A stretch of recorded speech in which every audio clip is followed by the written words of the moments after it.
Nous sommes ici aujourd'hui pour vous présenter le stade Gérard Roussel, un complexe sportif et culturel historique pour les cheminots, puisque c'est un endroit qui date de plusieurs années maintenant, décennies même.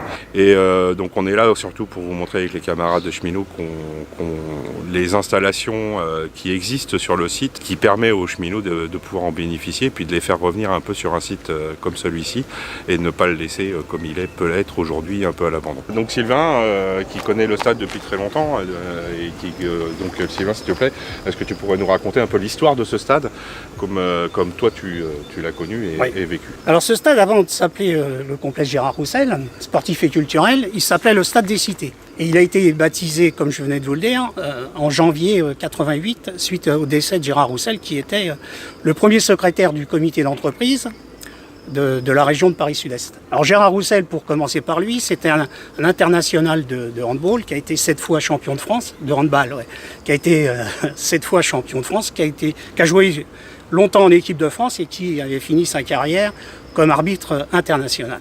Alors c'était quelqu'un qui travaillait à l'EMT de Villeneuve-Saint-Georges au matériel. Quand Gérard est décédé en avril 88, le secteur CGT, fédéral CGT de Paris-Sud-Est, a décidé de baptiser ce stade Gérard Roussel, un complexe sportif et culturel. Alors à l'époque, il y avait une pelouse. Le synthétique n'existait pas, puisque le synthétique a été construit il y a qu'une 10-12 ans. Il y avait le tennis, mais pas tout à fait comme ça, pendant que c'était Michel Renaud qui était secrétaire de CE avant moi. On a fait construire une tour, la tour SFR, sur la demande d'ailleurs des SFR, qui nous a permis de construire un bâtiment qu'on verra plus loin, mais qui est caché par les arbres, qui est une salle de musculation, et ça nous a permis aussi de restaurer un peu le tennis. Alors cette installation est la seule installation, enfin aussi grande et aussi bien structurée, la seule installation de la ville de Villeneuve-Saint-Georges. Donc suite à ça, on a eu des rencontres avec les municipalités pour monter une convention qui, dès 1998, permettait à la ville de Villeneuve-Saint-Georges de pouvoir se servir des installations, bien sûr, gérées bien sûr toujours par le comité d'entreprise, et en contrepartie nous versait une somme qui, la dernière fois qui a été versée, c'était il y a 3 ans, puisque depuis il n'y a pas eu de somme qui ont été versées, qui était de 50 000 € par an. Ça permettait, bien entendu, de pouvoir avoir plus de monde sur nos installations, puisque d'année en année, il y avait de moins en moins de cheminots qui habitaient la ville de Villeneuve-Saint-Georges. On avait quand même des grands clubs, parce qu'on avait le club de foot qui était derrière, vous voyez, avec le grand acte qui avait été fait, où il y avait 350 gamins de Villeneuve-Saint-Georges qui jouaient sur place, des petits jusqu'à l'équipe première, avec une équipe de vétérans aussi, des équipes de filles. Dans le même temps, on avait monté un interchantier, où il y avait 12 équipes sur l'ensemble de la région de Paris-Sud-Est qui se rencontraient sur le terrain 2 ou 3 fois par semaine. Et puis il y avait un championnat qu'on appelait la Coupe du comité d'entreprise qui avait lieu tous les ans. C'était genre Coupe de France. Mais c'était Coupe de France que pour les cheminots et de la région de Paris-Sud-Est. Alors aujourd'hui, il n'y a plus de footballeurs. Il y avait même une équipe le samedi matin qui venait jouer ici, et qui jouait sur l'ensemble de l'Essonne et du Val-de-Marne. Aujourd'hui, il n'y a plus personne. Cette pelouse que vous voyez derrière, qui n'est plus une pelouse, qui était jusqu'à il y a 10 ans, la plus belle pelouse du Val-de-Marne. D'ailleurs, les gens, quand ils venaient jouer les équipes premières venaient jouer sur ce terrain, c'était quelque chose de...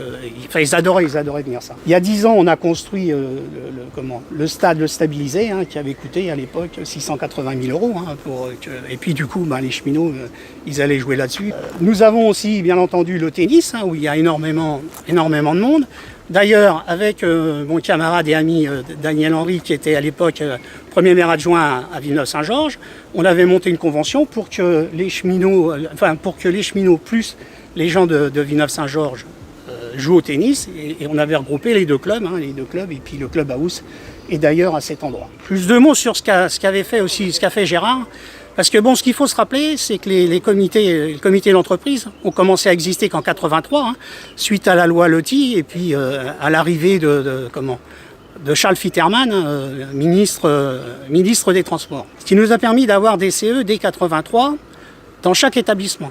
Sur la région d'ailleurs, sur la région de Paris Sud-Est, on avait 12 comités d'entreprise, d'établissement. Et suite aux bagarres qu'on a menées, en 86 a été créé l'ensemble des CE, CE de Paris Sud-Est, où d'ailleurs Gérard Roussel, comme je le disais, a été le premier secrétaire du CE de Paris Sud-Est. Mais Gérard a aussi travaillé avec deux autres camarades de la fédération, Bernard Vallée et puis Beaumanoir.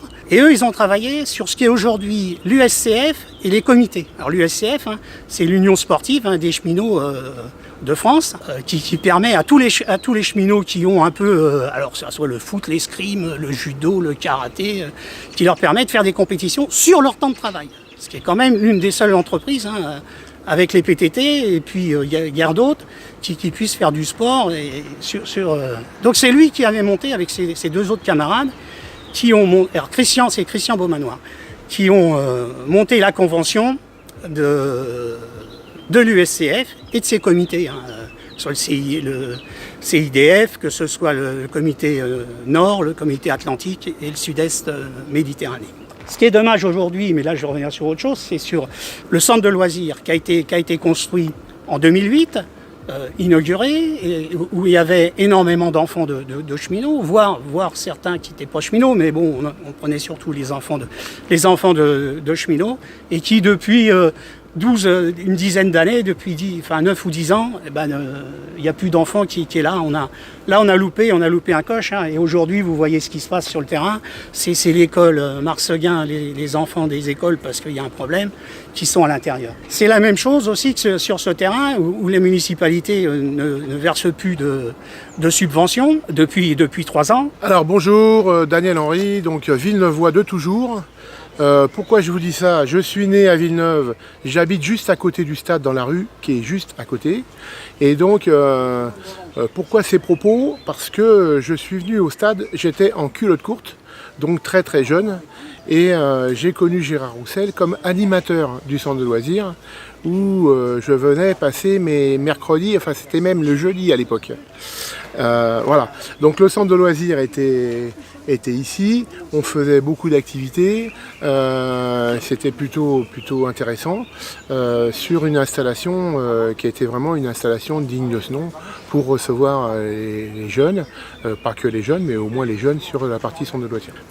Ce centre, dernièrement baptisé Gérard Roussel, a accueilli beaucoup d'associations principalement cheminotes, mais pas que, parce qu'après dans mon on va dire déroulé de vie, j'ai été 20 ans élu sur la ville de Villeneuve-Saint-Georges comme adjoint au maire et même comme premier adjoint, et j'ai participé donc à effectivement du travail ensemble entre la ville et le comité d'entreprise pour pouvoir effectivement que les associations mais aussi les écoles et les centres de loisirs puissent bénéficier de cette installation qui était une installation merveilleuse.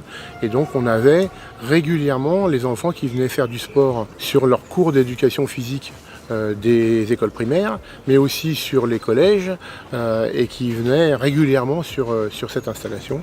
Donc on avait monté un partenariat et continué le partenariat initial pour pouvoir entretenir cette installation et l'entretenir de belle manière. Donc on avait une installation qui marchait, qui fonctionnait très très bien. Donc après effectivement on a les histoires du centre de loisirs qui effectivement ont perdu leur intensité d'activité et qui maintenant n'existent plus beaucoup.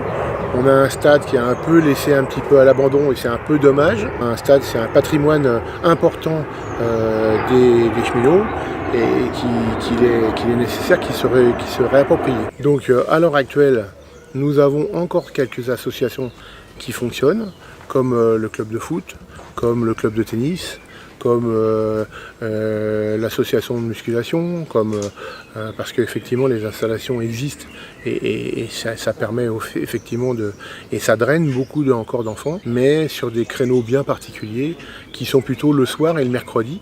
Et effectivement en semaine on a très peu d'activités avec les écoles. Alors là, on a un cas particulier puisqu'il y a eu une difficulté dans une école et donc on est obligé, enfin, la mairie a été obligée de relocaliser leur école sur d'autres installations. Donc il y a une partie de l'école maternelle, enfin il y a l'école maternelle de Marc Seguin qui est localisée sur l'ancien centre de loisirs, voilà, qui fonctionne plutôt bien, et leur restauration qui est dans l'ancien centre de loisirs avec le système de restauration existant. Mais c'est un peu dommage parce qu'effectivement c'est une installation qui mérite d'être entretenue différemment et qui mérite de reprendre vie, y compris avec l'ensemble des Villeneuvois, cheminots ou non. Bonjour à tous, moi c'est Guillaume, comme vous me connaissez tous, les cheminots du triage me connaissent, je suis cheminot à la CGT, syndicaliste, mais en même temps caténaire à Villeneuve-Saint-Georges. Voilà, aujourd'hui si on tourne cette vidéo et puis en conclusion de ce qu'ont pu dire mes camarades cheminots précédemment, je ne referai pas l'historique de tout ce qui a été fait, c'est juste qu'à un moment donné, voilà, on se rend compte qu'aujourd'hui la CGT n'est plus à la tête du CASI, ne gère plus aujourd'hui le stade. Mais aujourd'hui, on se rend compte que depuis que ce stade n'est plus géré par la CGT, il est totalement à l'abandon. Sur l'historique qui avait été donné par mes camarades jusqu'à présent, c'est que ce stade avait des valeurs émancipatrices pour les cheminots, par le biais du sport, par le biais qui permettait une certaine réflexion, permettait de grandir aussi bien pour les cheminots eux-mêmes, mais que pour leurs ayants droit, leurs familles et tout ce qu'il y avait. Et aujourd'hui, on se rend compte qu'il n'y a plus rien. Plus rien pour les cheminots, parce qu'aujourd'hui dans la gestion, plus rien n'est fait pour les cheminots.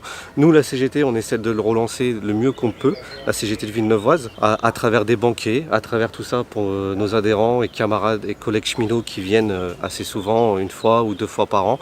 Mais ce qui a l'importance, et c'est le combat que nous on veut mener, on veut réouvrir ces activités, faire en sorte que ces activités sociales soient pour les cheminots, que les cheminots se fidélisent et se réapproprient leur stade, car il leur appartient, il est à eux. Et aujourd'hui, nous, c'est tout le combat qu'on mène pour faire en sorte qu'ils reviennent et reparticipent et qu'on remette en place des activités sociales sur ce stade. Surtout qu'on sait qu'aujourd'hui, certains aimeraient laisser ces installations à des promoteurs. Et c'est tout le combat qu'on mène parce que c'est le poumon vert de la ville, mais aussi pour tous les cheminots. Voilà le combat aujourd'hui et pourquoi on interpelle tous les cheminots et toutes les personnes autour de la ville, car nous devons garder ce patrimoine. Voilà.